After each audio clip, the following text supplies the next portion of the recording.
अवध पंच में मधुकर उपाध्याय का राम राम भैया। आज बात करते हैं भोले बाबा की, शिव शंकर की, शंभू की, महेश की। और अगर महेश की बात होगी, भोले बाबा की बात होगी तो केदारनाथ का जिक्र ना हो, यह कैसे हो सकता है। भोले बाबा को कहा जाता है कि वो अवढर दानी हैं, उनको किसी चीज़ से कोई फर्क नहीं पड़ता। उनके सामने, उनके दरबार में पहुंचकर क्या होता है, ये भक्त और भगवान के बीच की बात रह जाती है, उसमें बीच में कोई आता नहीं है। उनको अवढर दानी कहते हैं। बनारस में शिव जी का एक स्थान है, उसकी सफाई उफाई करने में बहुत सारी चीज़ें तोड़ फोड़ देंगे, शिव जी कतई नाराज़ नहीं हुए, उन्होंने कुछ नहीं कहा। लेकिन ये जो बात हुई, इस पर आपत्तियां जो उठी, वो इसलिए उठी कि प्रधानमंत्री नरेंद्र मोदी शिव जी के एक और स्थल केदारनाथ पहुंचे। अब उनको केदारनाथ जाना था इसलिए कि जब पिछली बार बाढ़ आई थी और बहुत तेज़ बहाव था पानी का, बहुत कुछ बह गया, केदारनाथ मंदिर और एक बहुत बड़ा पत्थर वहाँ बचा रहा। उसके बारे में प्रधानमंत्री जब पिछली यात्रा में गए थे तो उन्होंने कहा था कि यहाँ आदि शंकर की एक प्रतिमा, भव्य प्रतिमा स्थापित की जाएगी। प्रधानमंत्री उसी भव्य प्रतिमा का अनावरण करने गए थे। अब भक्त और भगवान के बीच की बात आप समझिए, क्योंकि जब शिव जी के दरबार में पहुंचे प्रधानमंत्री मोदी, तो प्रधानमंत्री मोदी कोई आम व्यक्ति नहीं है, वो प्रधानमंत्री हैं देश के। और जब वो चलते हैं तो उनके साथ पूरा लाव लश्कर चलता है। ऐसा नहीं हो सकता कि प्रधानमंत्री जाएं और फोटोग्राफर न जाएं, कैमरा न जाए, प्रकाश की व्यवस्था न हो, और लाल गलीचा तो उनके लिए पहले से तैयार रहता है, वो हर जगह पहुंचा दिया जाता है ताकि प्रधानमंत्री उस पर चलकर आएं। लोगों को इस पर आपत्ति हो गई। लोगों ने कहा कि बताइए, प्रधानमंत्री वहाँ लाल गलीचा उनके लिए बिछाया गया, भक्त नंगे पांव जाता है, उसके पैर में कांटे लगते हैं, पत्थर लगते हैं, तब जाके शिव शंकर की कृपा मिलती है। प्रधानमंत्री को इसका कोई लाभ नहीं होगा, बल्कि उन्होंने तो जो परंपरा है शिव की, केदारनाथ की, उसका अपमान किया है और ये प्रधानमंत्री की गरिमा के अनुकूल नहीं है। जो भक्त को समझते हैं वो समझ जाएंगे बात, जो भगवान में आस्था रखते हैं वो भी समझ जाएंगे। लेकिन इनके भक्त और भगवान के बीच में एक श्रेणी है लोगों की जो खड़े हो जाते हैं बीच बीच में और तमाम तरह के सवाल उठाने लगते हैं कि भक्त ने ऐसा किया, भक्त को नहीं करना चाहिए था, उसने परंपरा तोड़ दी, उसने सब बर्बाद कर दिया और शिव का आशीर्वाद तो उसे मिलेगा ही नहीं। अब शिव हमेशा प्रसन्न रहने वाले देवता हैं, कभी गुस्सा नहीं होते, नाराज़गी नहीं आती उनके ऊपर। कभी कभी आती है बहुत मुश्किल से, तब उनका जो तीसरा नेत्र है वो खुलता है, लेकिन उसकी नौबत कम आती है, फिर भी बचाव का इंतज़ाम करना पड़ता है। अब प्रधानमंत्री काला चश्मा लगा के गए थे कि भगवान शिव हैं, किसी बात पर अगर मान लीजिए नाराज़ हो ही जाए तो आंखों पर उसका असर न पड़े, तो उन्होंने काला चश्मा लगा लिया। और उसके बाद तमाम लोग तस्वीरें दिखा दिखा के कहने लगे कि प्रधानमंत्री मोदी लाल गलीचे पर चले तो चले, उन्होंने जूते पहन रखे थे और ये तो बिल्कुल स्वीकार्य नहीं है, किसी सूरत में इसको मंजूर नहीं किया जा सकता।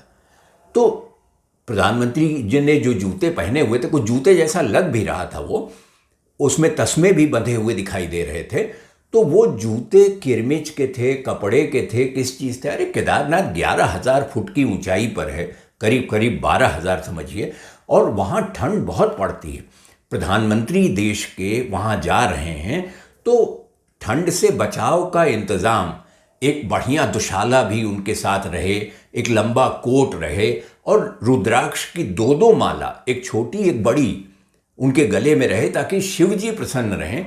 उनको मालूम है, सब भक्त को मालूम होता है कि भगवान कैसे प्रसन्न होते हैं और सारे भक्त उसकी व्यवस्था करते हैं। उसी का इंतज़ाम प्रधानमंत्री ने भी किया। लेकिन अब आपत्ति करने वालों का कोई क्या कह सकता है उनको? जैसे रामचंद्र गुहा ने आपत्ति कर दी कि सब प्रधानमंत्री ने ठीक नहीं किया। अब रामचंद्र गुहा न तो भक्त में शामिल हो सकते हैं, न वो भगवान है, तो उनकी बात क्यों सुने आप? मत सुनिए। रामचंद्र गुहा जैसे लोगों को बिल्कुल उनकी उपेक्षा कर दीजिए, इग्नोर करिए, उनका कोई अर्थ नहीं है, क्योंकि ये मामला भक्त और भगवान के बीच का है। दूसरी बात यह कि शिवजी तो का गुणगान जो लोग करते हैं, और शिवजी क्यों नाराज होंगे? शिवजी की बारात का जिक्र पढ़ लीजिए, उसका उल्लेख पढ़ लीजिए कि भूत पिशाच डायन तमाम दुनिया भर के कंकाल लपेटे हुए, गले में लटकाए हुए सांप इधर से उधर बिच्छू घूम रहे हैं, और उसके साथ किस किस तरह के लोग भभूत लगाए और घूम रहे थे वहाँ, उनके बारात में गए थे। तो शिवजी जब ये सब खुद ही स्वीकार करते हैं तो उनको एक जूते से और एक लाल गलीचे से क्या फर्क पड़ने वाला है? कोई फर्क नहीं पड़ेगा। और शिवजी ने उसको मान लिया कि ये भक्त है, ये भक्त किसी भी रूप में आ सकते हैं। जैसे भगवान किसी भी रूप में प्रकट होते हैं, वैसे ही भक्त भी किसी रूप में प्रकट हो जाता है। तो भक्त प्रधानमंत्री के रूप में प्रकट हुआ है तो उनको क्या आपत्ति इसमें हो सकती है? और शिव का वर्णन तो आपको रामचरितमानस में मिलेगा।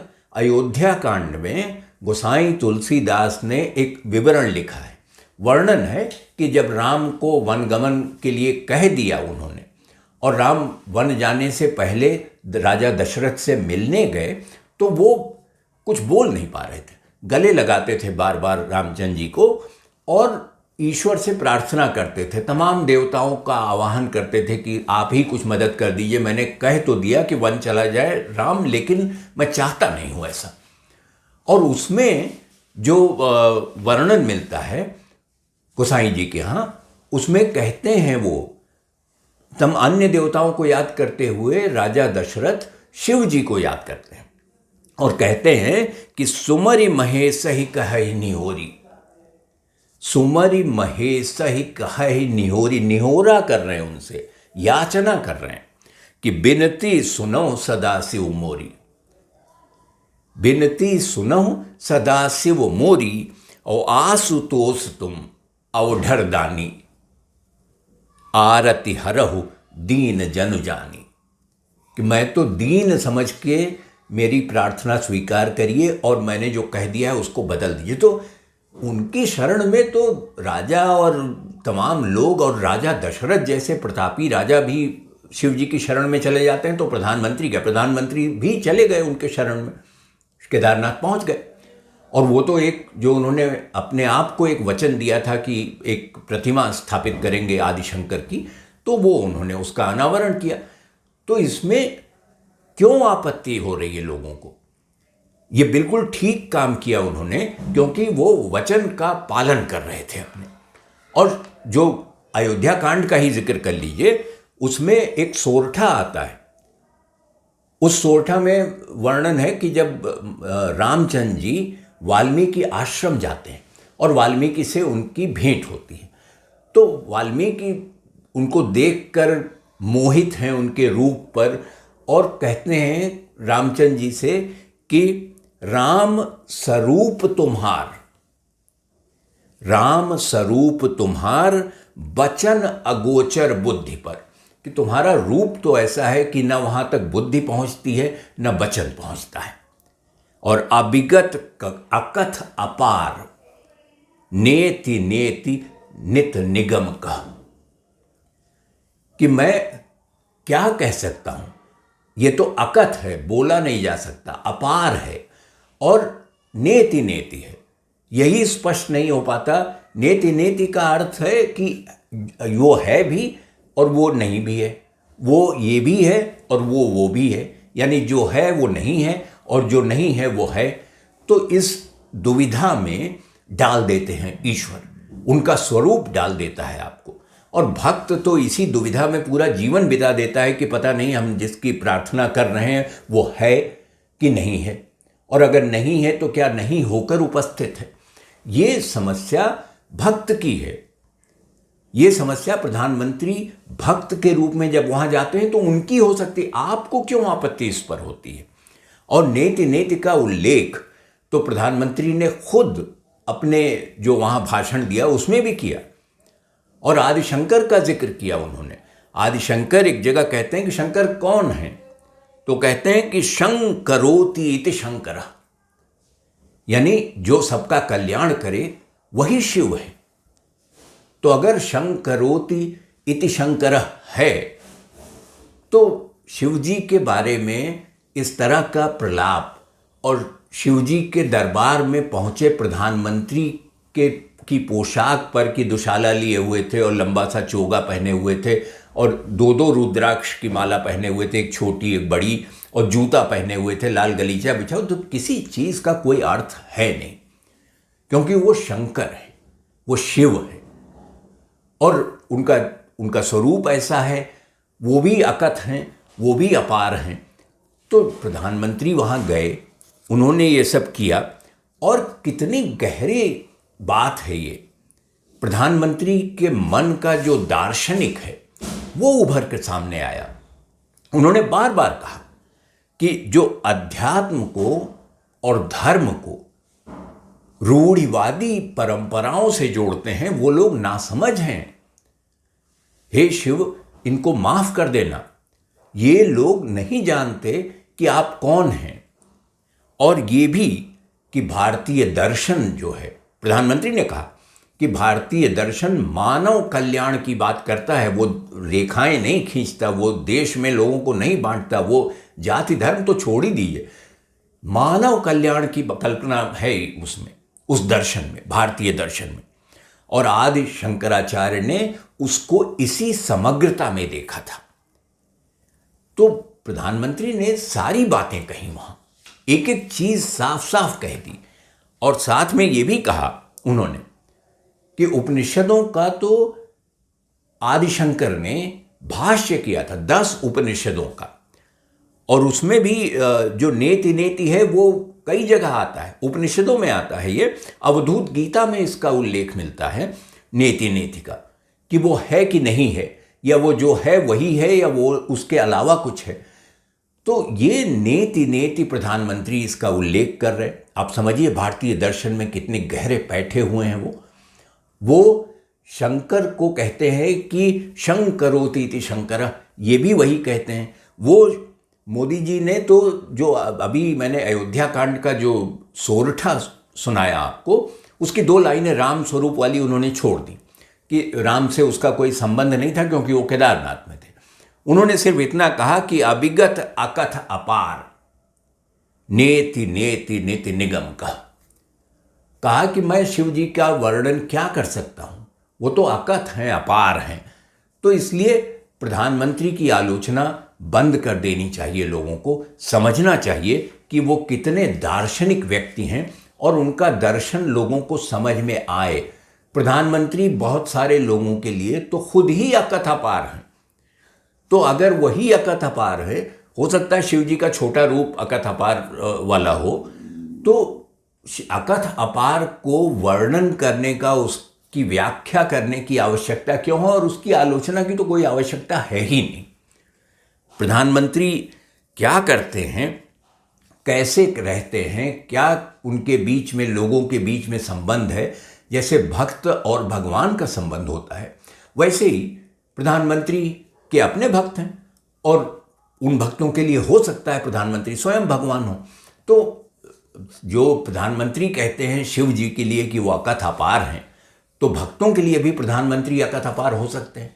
तो भक्त और भगवान का मामला भक्त और भगवान के बीच ही छोड़ देना चाहिए, क्योंकि ये वैराग्य की ओर आपको ले जाएगा अगर आप उसमें उलझेंगे। वैराग्य शतक जो है भृतहरि का, उसमें तो ये आता है एक जगह, वो कहते हैं कि भोगा न भुक्ता वयमेव भुक्ता, कि मैंने न तो भोगा नहीं है इसको, जो कुछ भी उपलब्ध था, जो भोग था उसी ने मुझे भोग लगा लिया।